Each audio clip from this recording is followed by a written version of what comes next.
Hola, ¿qué tal amigas? ¿Qué tal amigos? Señoras y señores, una cordial bienvenida a este nuevo programa de Facetas en el canal de YouTube de Iván Marcel Durán Fernández.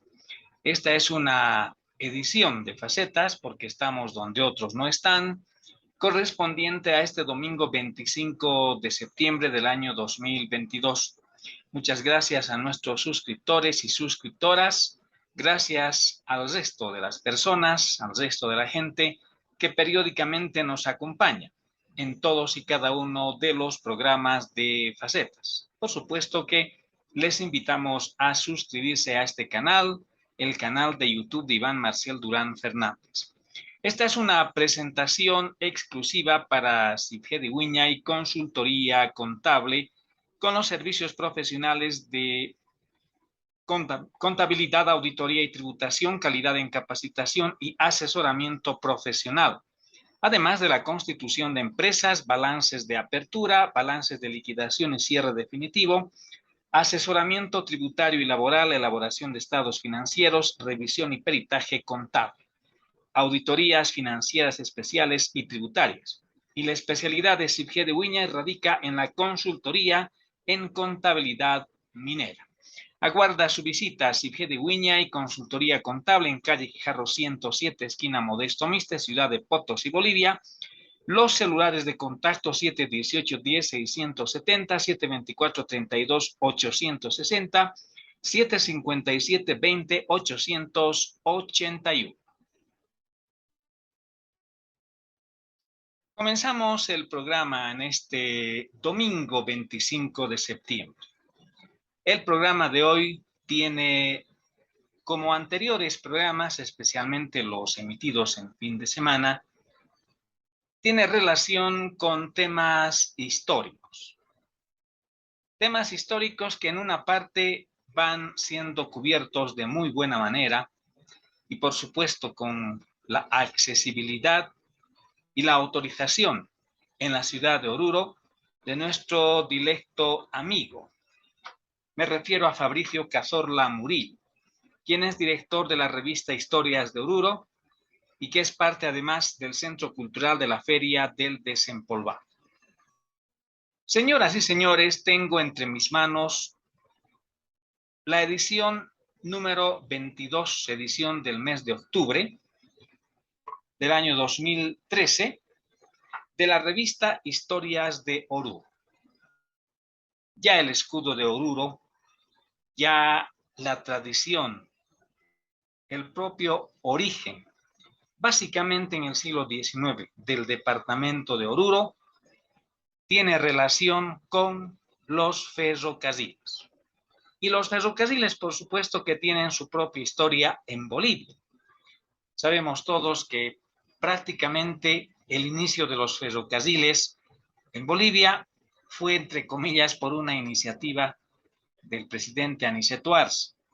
Pero analizando a fondo y de manera breve esa parte de la historia, debemos decirles, y lo digo con toda sinceridad, que no fue tan patriota como parece don Aniceto Arce, porque todos sabemos que ese ciudadano era industrial minero, era un terrateniente prácticamente, pero sobre todo era industrial minero, tenía mucho poder económico.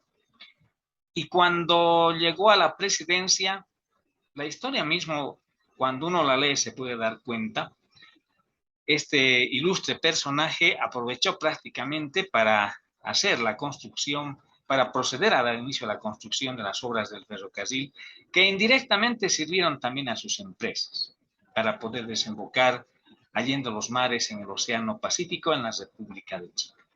Por una parte, bien, porque Bolivia salió de su atraso, comenzó la vida de los ferrocarriles, pero por otra parte sabemos que siempre los gobernantes aprovechan de la situación en la que están del poder del Estado para hacer una u otra acción que podría desmerecer un tanto la naturalidad de la misma, pero que al final, para el resto de los habitantes, podría pasar desapercibido. Pero ese es otro punto, esa es otra parte de la historia que queremos reflejarles. Sin embargo, señoras y señores, hoy vamos a referirnos también a otra parte de esa historia que tiene relación con el ferrocarril. Les decía que tengo en mis manos el ejemplar 22 del mes de octubre del año 2013 de la revista Historias de Oruro, del Centro Cultural de la Feria del Desempolvado. Esta fue mejor la presentación de la mencionada revista, una interesante publicación, y públicamente muchas gracias a Fabricio Cazorla Murillo, quien gentilmente nos ha autorizado para que nosotros por este medio, por las redes sociales, hagamos conocer el contenido de los ejemplares que tenemos en nuestro poder. Pues no tenemos todos, pero sabemos que iremos consiguiendo más ejemplares, no diría para tener la colección completa, pero sí aproximarnos a una que de alguna manera sea parte también de nuestra biblioteca. Historias de Oruro.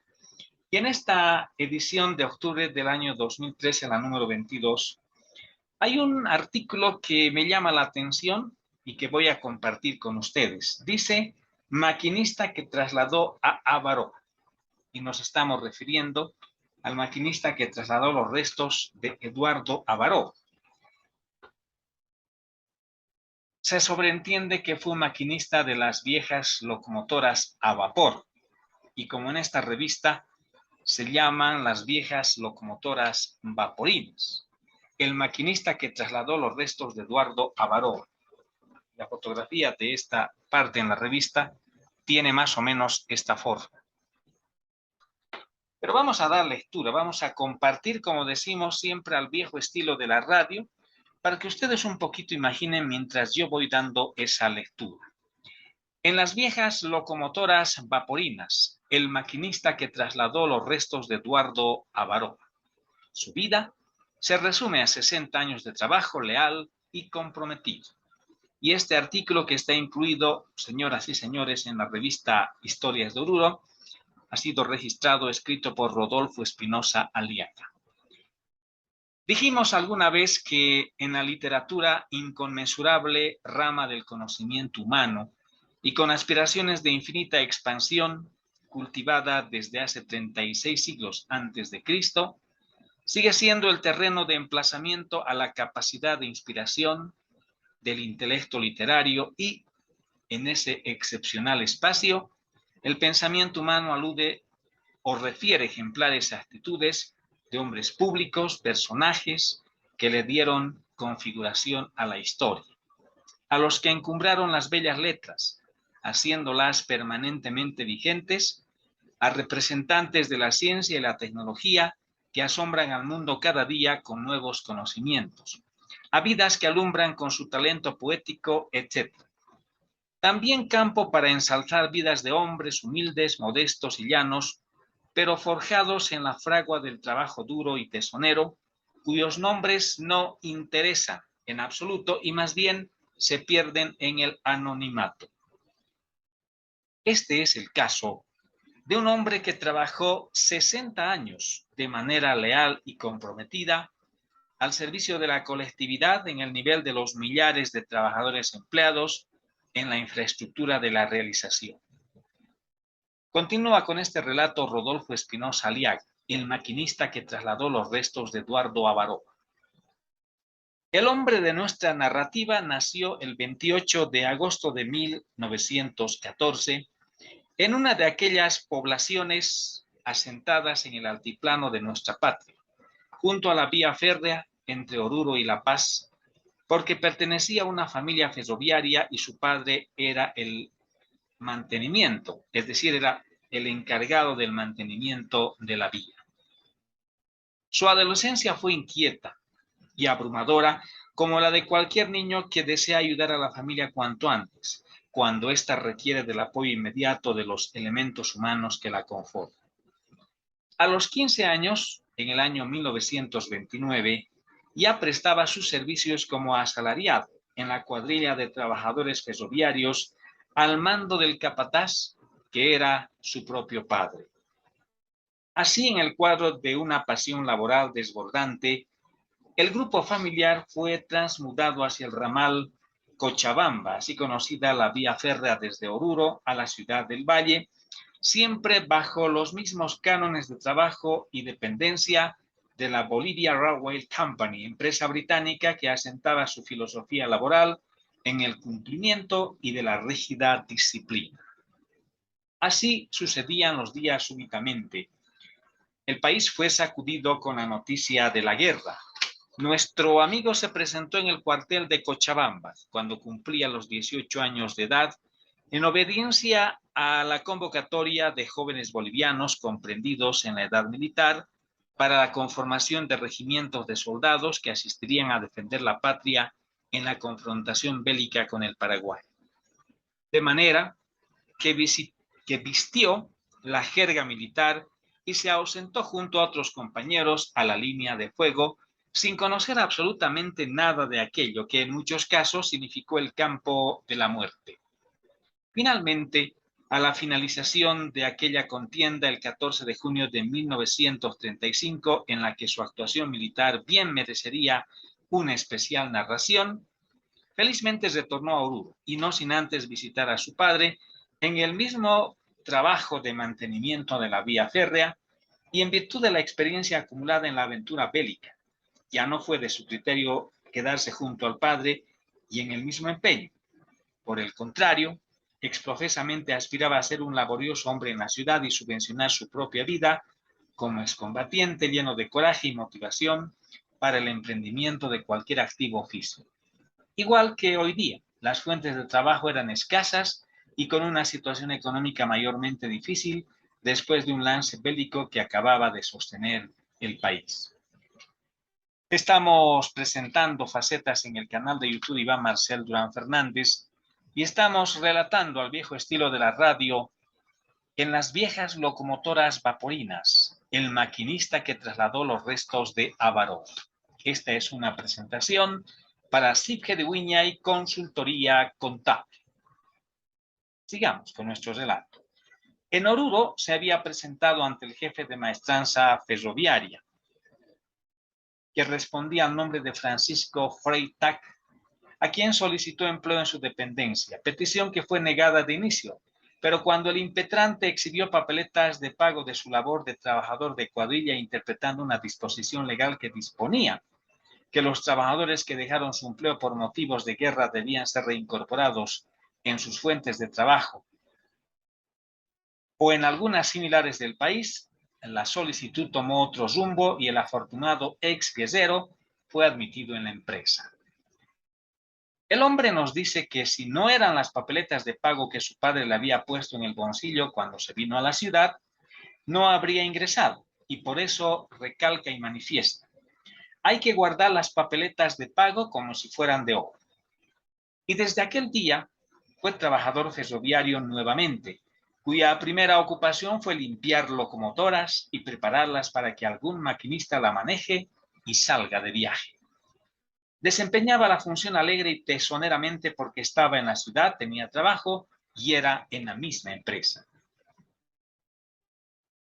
Permaneció en dicha compañía por más de 30 años y en ese lapso fueron sucesivos los ascensos de cargo en sujeción a la estructura laboral impuesta, calderero, fogonero, maquinista de tercera, segunda y primera clase e inspector de locomotoras y otras funciones relevantes en aquella administración que las desempeñó con la mayor disciplina, amor al trabajo y gran interés por cumplir lo encomendado. Nos refiere varios episodios vividos a lo largo de su itinerario laboral y tomamos el siguiente, donde nos dice que en marzo de 1952 se dio a conocer la noticia de que el gobierno chileno, como corolario de sucesivas etapas de entendimiento con el gobierno boliviano, había dispuesto que los restos de Eduardo Avaroa, máximo héroe civil boliviano, debían ser entregados a Bolivia y ser trasladados desde la población de Calama hasta la ciudad de La Paz. La noticia, como era de suponerse, causó revuelo en el país, acompañada de la emotividad y la satisfacción. Los restos de Avaroa debían llegar a Oruro el día 21 de marzo de 1952 a horas 17, y con ese motivo se prepararon una serie de actos cívicos registrados en los medios de comunicación. Un día, en el lapso de esos conmocionados momentos, el jefe de la maestranza de Oruro convocó a fogoneros y maquinistas a reunirse en el International Sporting Club, un local deportivo de ferroviarios, y allí les leyó un telegrama procedente de la Gerencia General de Ferrocarriles y recomendación de la Junta Militar de Gobierno que instaba lo siguiente: nómbrese a un elemento capacitado entre los maquinistas para hacerse cargo de la conducción del tren que trasladará los restos de Eduardo Abaró. El tren saldrá de la estación de Oruro con rumbo a La Paz a la 1 de la mañana del día 22 de marzo de 1952. El jefe Freytag, habiendo expuesto el motivo de la reunión, solicitó al funcionario más antiguo de apellido Medina que le sugiera el nombre del maquinista más capacitado para cumplir con el trabajo exhortado. Sin mayor vacilación, el señor Medina, conocedor del personal, dijo: señor Freytag, el maquinista que puede hacerse cargo es don Moisés. ¿Y quién era don Moisés? Era nada más y nada menos que don Moisés Espinosa, que es prácticamente de quien estamos refiriéndonos en esta nota del maquinista que hizo posible que los restos de Eduardo Abaroa sean trasladados de Oruro a La Paz. Y aquí está una fotografía en la plenitud de su juventud de don Moisés Espinosa Aliaga. Y esta es una fotografía que está incluida en la publicación de la revista Historias de Oruro, y en este artículo que estamos dando lectura, intitulado Maquinista que trasladó los restos de Eduardo Abaró. Y como íbamos en nuestro relato, sin mayor vacilación, el señor Medina, conocedor del personal, dijo: señor Freytag, el maquinista que puede hacerse cargo es don Moisés. Y todos dirigieron la vista al trabajador de Mazas como muestra de adhesión y aceptación. Dijeron que el aludido no había tenido jamás ningún accidente de trabajo. Por el contrario, fue un hombre totalmente dedicado a su labor, haciendo que éste fuese siempre favorable a sus compañeros y a la empresa, velando porque el proceso laboral no sea obstaculizado por ningún motivo. En fin, era un maquinista a quien se podía confiar el manejo de trenes especiales, como cuando se llevaba a altos personajes del gobierno, o trenes internacionales de pasajeros y otros que exigían condiciones de trabajo delicadas. Por ello, el jefe de maestranza le dijo que él sería el encargado de conducir la máquina para trasladar los restos de Eduardo Abaroa, no sin antes hacerle conocer la enorme responsabilidad de la empresa ante el gobierno boliviano, ya que los ojos del país, la prensa y la diplomacia boliviana y chilena miraban el acontecimiento con admiración y a la vez con honda satisfacción. El tren estuvo equipado con coches que llevaban 150 soldados armados, supuestamente para cuidar el tren y el crofe, de valor incalculable, que contenía los restos de Eduardo Abaró. El maquinista refiere que le dijeron que vistiera con el uniforme de Colorados de Bolivia. Según él, no pudo conseguir dicho uniforme y se fue vestido como de costumbre, con su overol de trabajo. Su locomotora, la número 360, totalmente embanderada, y el fogonero Luis de la Barra salieron a la 1 de la mañana de Oruro con destino a La Paz. Y después de producirse actos y desfiles cívicos en inmediaciones de la estación ferroviaria, sin que falten discursos y alocuciones por la hazaña de Abaroa y la repatriación de sus restos. La llegada a La Paz sería a las 8 antes meridiano del día 22 de marzo de aquel año. Fue otro el personal de máquinas que condujo de Calama a Uyuni, y también relevado para el tramo Uyuni-Oruro, y de Oruro-La Paz el personal que referimos. Al acercarse a la localidad de Chicmuni, nos dice el maquinista, se divisaban arcos, al estilo de marcos de puerta con travesaño adornados de aguayo y platería, que los lugareños habían preparado para rendir homenaje al héroe de Calama. Los arcos no estaban a los costados de las rieles, sino que las atravesaban, estorbando el paso del tren. Y por allí no pasaba ni una carretilla, nos comenta el maquinista, y ordenó a los soldados limpiar la vía para posibilitar el paso. Había ocurrido lo propio en Patacamaya y se procedió de igual modo a despejar la vía. Y en conocimiento de que todas las subsiguientes estaciones estarían igualmente obstruidas, el maquinista pidió orden de la superioridad para dejar la vía libre hasta la estación central de La Paz, a fin de cumplir con el horario establecido, ya del conocimiento del gobierno y del público boliviano. Me pasé de largo todas las estaciones sin detener la máquina. Nos dice y añade inclusive la estación del Alto, donde era obligatorio parar la máquina para revisar los frenos y bajar a La Paz. No fue así. Se pasó de largo la última estación y arribó a La Paz a horas 8, como estaba programado. Nos cuenta que en la estación había incalculable multitud de gente, bandas de música, autoridades del gobierno y diplomáticos arribando o esperando, mejor, el arribo del convoy cívico. Y cuando llegaron a su destino, se presentó ante el presidente de la Honorable Junta de Gobierno, general Hugo Vallivian, para decirle: mi general, orden cumplida, trajimos los restos de Avaroa, soy el maquinista que condujo el tren y también soy excombatiente. El presidente de la Junta de Gobierno le agradeció y estrechó la mano del maquinista. Luego de presenciar el solemne acto de recepción de los restos de Avaroa, el personal del convoy se dirigió a su máquina, quitó las banderas de la locomotora y retornó a Oruro, con la más noble satisfacción de haber cumplido una emocionante y conmovedora tarea.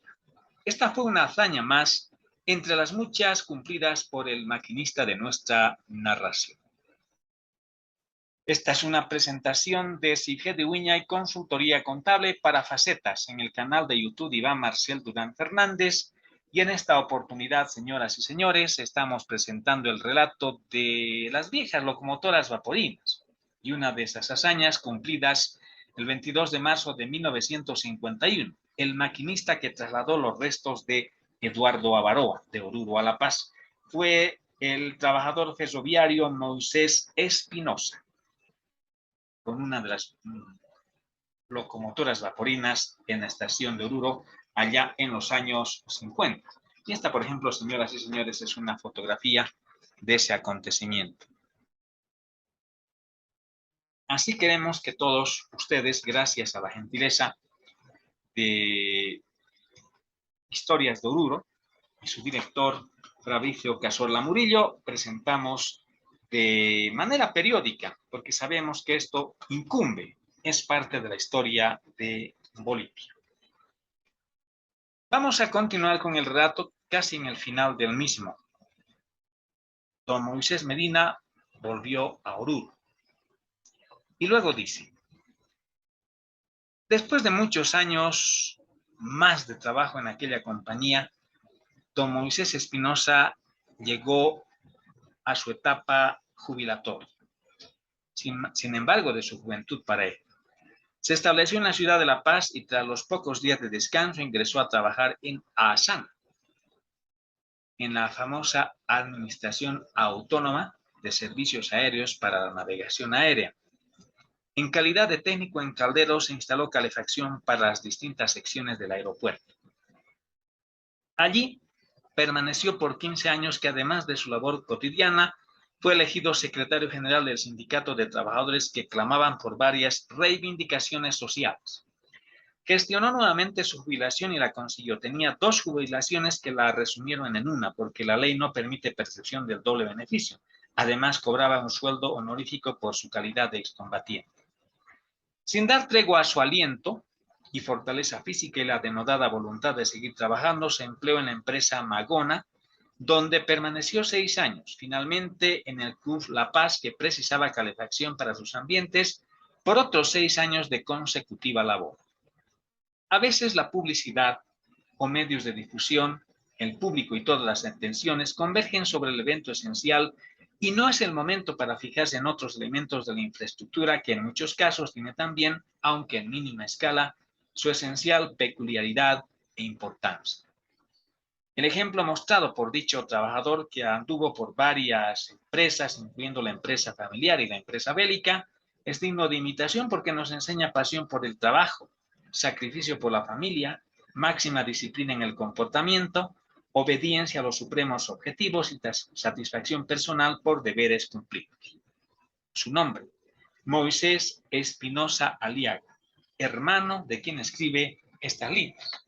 Y así, señoras y señores, hemos dado lectura cabalmente a este artículo que escribió el hermano de Moisés Espinosa Aliaga, Rodolfo Espinosa Aliaga. Los hermanos Espinosa Aliaga en una fotografía de 2004, de izquierda a derecha, Julio, Moisés y Rodolfo. Esta es esa fotografía que estoy mencionándoles. Los tres hermanos, los dos hermanos de Moisés Espinosa y él junto a ellos. Y vuelvo a reiterarles, esta es una fotografía de Moisés Espinosa Aliaga en la plenitud de su juventud, como para tomar muy en cuenta.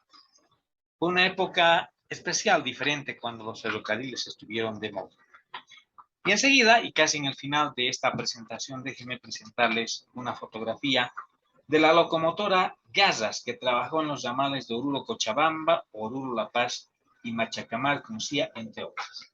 Estas de esas famosas locomotoras que estuvieron prácticamente, sobre todo en la red occidental. Tuvimos la suerte, la oportunidad de niños, sobre todo en la época de la niñez, tuve la oportunidad de viajar en tren. Y estas locomotoras a vapor fueron las que impulsaban todos los viajes. Posteriormente se incorporaron las locomotoras a diésel, casi a inicios de la década de los 70. Se archivaron, entre comillas, tanto en Oruro como en la propia ciudad de Uyuni, en la provincia de Quijarro, departamento de Potosí. Se procedió a hacer los famosos museos de locomotoras. Y en Potosí, por ejemplo, hay algunas locomotoras que ya no están en condiciones ni siquiera de ser bien vistas porque están prácticamente destruidas.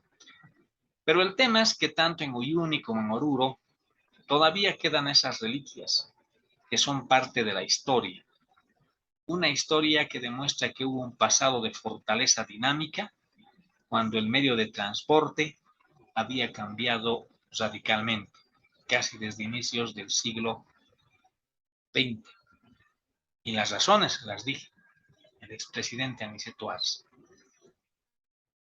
Fue todo un siglo de acontecimientos, pero por sobre todo, estas locomotoras le dieron vida, cambiaron prácticamente la fisonomía de Bolivia, porque imagínense, como hemos podido hablar en muchas oportunidades, el transporte era lomo de bestia, inclusive antes que haya el tren, antes que los ferrocarriles entren en su verdadera dimensión, en algunos ramales que primeramente fueron construidos. Así es la historia de nuestra patria. Espero sus comentarios, sus opiniones y suscríbanse a este canal de Iván Marcel Durán Fernández. Así es Faceta, señoras y señores. Comentamos en veces la noticia, la información, damos lectura a la misma. Tenemos nuestras entrevistas vía Zoom con ciudadanos, hombres y mujeres que no solo se destacan en una actividad, sino que también quieren dar su opinión sobre temas. Esa es la característica, sobre todo es la característica y diferencia de este programa. No es que nosotros entrevistemos solamente a las personas, hombres y mujeres, que se han destacado en alguna actividad. No siempre hay que destacarse. Lo importante es escuchar, es conocer la opinión de todos y cada uno de esos ciudadanos. Porque la libertad de expresión, en este caso, tiene que estar a viva voz, tiene que estar en plena vigencia. Por eso les digo, háganos llegar sus comentarios, sus opiniones, y si en el grupo de ustedes, de los que están suscritos a este canal de YouTube, Iván Marcel Durán Fernández, o simplemente en aquellas personas que nos ven sin estar suscritas, porque les gusta ver facetas, si tienen algún interés, algún deseo de hacer conocer, tienen una inquietud, un proyecto, en fin, un problema, lo que ustedes consideren necesario, pues háganos conocer. Nosotros vamos a encaminar aquello y, por supuesto, vamos a tener una reunión Zoom para que todos se enteren y hagamos conocer qué es lo que ustedes quieren expandir como la viva voz de su pensamiento. Esta también es una forma, señoras y señores, de hacer conocer la libertad de pensamiento, la libertad de viva voz, que por supuesto no solo está amparada por la Constitución, sino es parte de los mismos derechos del hombre y del ciudadano que comenzaron a funcionar, si el término cabe, a partir de 1948. Gracias por haber compartido el programa de hoy. Y también quiero agradecer al licenciado Juan Carlos Maguiña Porcel y a la contadora Eulogia Rodríguez de Espejo, quienes confían en este programa y por ello a través de su consultoría contable CIFE de Wiñay están acompañando en todos y cada uno de los programas que Facetas en el canal de YouTube de Iván Marcel Durán Fernández emite de manera periódica. No olviden, CIFE de Wiñay, consultoría contable, servicios interdisciplinarios, proyectos de gestión empresarial y desarrollo integral. Aguarda su visita. En calle Quijarro 107, esquina Modesto Mite, zona central de Potosí, el teléfono fijo 622-3105 y los celulares 718-10670, 724-32-860, 757-20-881. Reitero mi agradecimiento al licenciado Fabricio Cazorla Murillo, quien es director de la revista Historias de Oruro. Además, es parte, el creador de la Feria del Desempolvado junto al hermano Juan Bautista Pesi y al comité editorial licenciado Mauricio Cazorla Murillo y otras personas que, por supuesto, en esta edición del año 2013 colaboraron en la edición de esta revista. Muchas gracias también por confiar en nosotros, porque esta es una forma de expandir, de hacer conocer la cultura de nuestra patria. Gracias, señoras y señores. Volveremos en cualquier momento para seguir presentando facetas, las facetas de la vida. Permiso, volveremos, reitero, en cualquier momento. Gracias.